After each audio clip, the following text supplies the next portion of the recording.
عالیہ ایک 10 سالہ لڑکی تھی جس کے چھوٹے بھورے بال اور سبز کلر کی آنکھیں اپنے گاؤں کے قریب گھنے جنگل میں گھومنا پسند کرتی تھی۔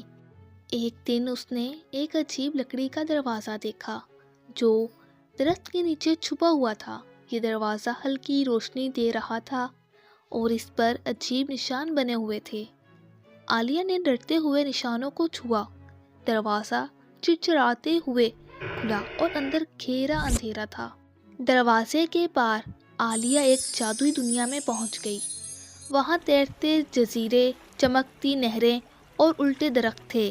وہاں اس کی ملاقات مینو سے ہوئی جو چاندنی کے بالوں اور نیلی آنکھوں والا پرسرار رہنما تھا۔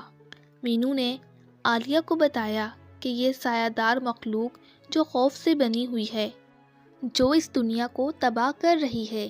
اس نے عالیہ کو ایک چمکتا ہوا کرسٹل دیا اور کہا کہ یہ دنیا کو بچانے کی کنجی ہے۔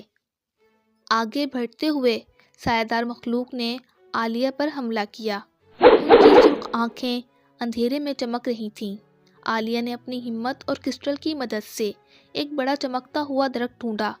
جب اس نے کرسٹل کو درخت کے قریب تختے پر رکھا تو درخت کی روشنی نے ان مخلوق کو ختم کر دیا۔